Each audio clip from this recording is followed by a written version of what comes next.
Coach Simmons here. I'm bringing back Coach's Corner. This time we're going to break down Jackson State and what they need to get now. We've seen all the recruits, but what have they missed? Give me a like, share, and subscribe. We're rolling in on that 1K. I'm trying to get it there, folks. But we know, start this off. The second yesterday, everybody said a kid from A&M's leaving and coming to Jackson State. We know every single Texas A&M fan was like, they got Stewart. But nah, we got one better for now that fits the scheme. Which makes me understand, to keep the party going, what does Jackson State need to get? Linebackers are solid. They are the best linebacking core, hands down in the SWAC. Fight me on it. As of right now, your two D tackles on paper are the best two D tackles starting in the SWAC. Oh yeah, I said it. Their top three cornerbacks are the best cornerback duo in the SWAC. And matter of fact, if you put it all together, they're the best secondary, talent-wise, of any team in the SWAC, hands down. Probably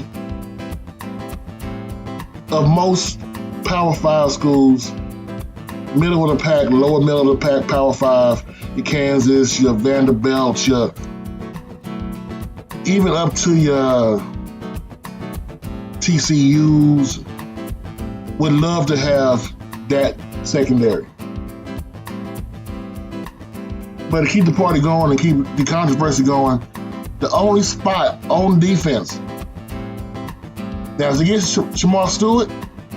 Okay, whatever, it's over with. But the only spot that's a glaring spot is free safety. We know kids are going to develop, so we can give the kids another year to develop. He's only a sophomore. You're going to learn. No one's a finished product, right? So give them all credit and give them time to develop. But that's the only spot I see on defense they need to address. But to keep the party going on offense, I mean, they have hands down the best receiving core in the FCS. There's not even a question. Their top three is better than most Power 5 top three. I'm talking about, Quay Davis, Javante Rucker, Malachi Wideman. If he concentrates on football, those top three. Then you bring in your Popes, you bring in your Hooks, you bring in your Williams, you bring in your Allen. It's ridiculous, their receiving core. They have two starting receiving cores, basically. They have probably the second best tight end positions in the SWAC. I'm saying second best because Everett is such a beast at BCU. Him by himself counts for 4 people at the tight ends. We saw how they addressed the offensive line.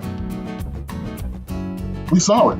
The O-line was not working in unison. But that's mainly because the plays that were running took too long to develop. If I'm sitting here and a play takes me 5 seconds to get a guy downfield, and I know I have a blitz coming, then sometimes, the D tackle was so good, they were just blowing through the line. But most of the sacks, because either Shador was gun shy and didn't want to throw that ball, or they took so much damn time for these plays to develop. But if the line does gel with all the changes that they've made in the offseason, because they've gotten some mean people coming in, the line gels,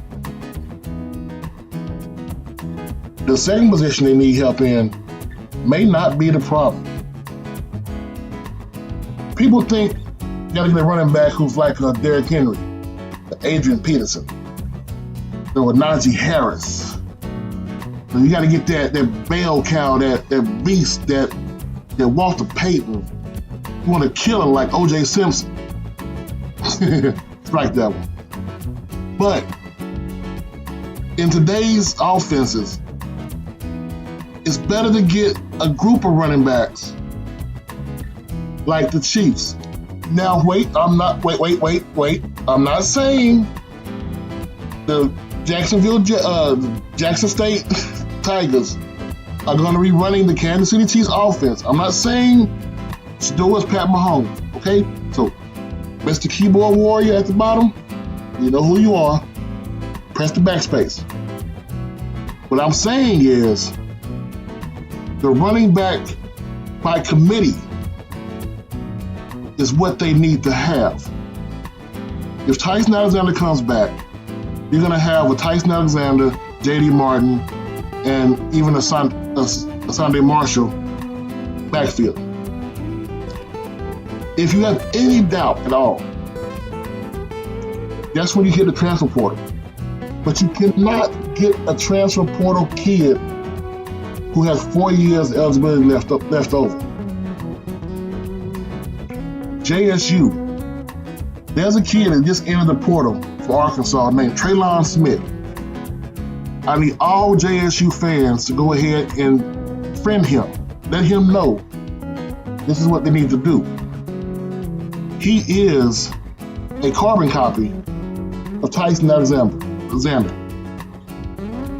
Only difference is he's played against Power 5 teams. He's the one that sent Texas back to Austin crying like a little punk. 5'9", 190, shifty, catch out of the backfield, Marshall Faulk type of running back, which is what this offense needs. If they're going to run a 65-35 passing and running split, you need to get at least 70 to 80 yards a game on the ground and 25 through the air for your running backs. This is what's going to happen. This is what they need. If Mr. Alexander is 100%, I would stay with what you have. If he's not, then yes, get somebody with 1 year left because you already offered a 4-star kid in the class of 2023. If you want that kid to come to your school, you can't have some 3-star kid, 4-star kid ahead of him that's running up the numbers and J.D. Martin developing in the background. The last thing they need to do, this is more of an attitude change. Shedeur has been Mr. Cool, Mr. Calm, Mr. Collective. Get it. This offense they're going to start running, if they're going to run the offense that we saw them run last year in Nevada. If they're running the same offense. These are quick strike passes, short post passes, deep post. The ball must get out within 3 seconds. Quick, up-tempo, fast-paced, strike, strike, strike again. Offense. Sorry, family. So, from what I see, they need to attack the free safety and running back. At the same time, need to make sure that Mr. Thompson behind Shedeur Sanders is ready to play. Because I have a feeling if the line does not gel by week 1, FAMU will be all over Shedeur Sanders. Hey, what I know, right? I'm not a head coach. I'm Coach Simmons. This is just my thoughts. Welcome back to Coach's Corner. And I'm out.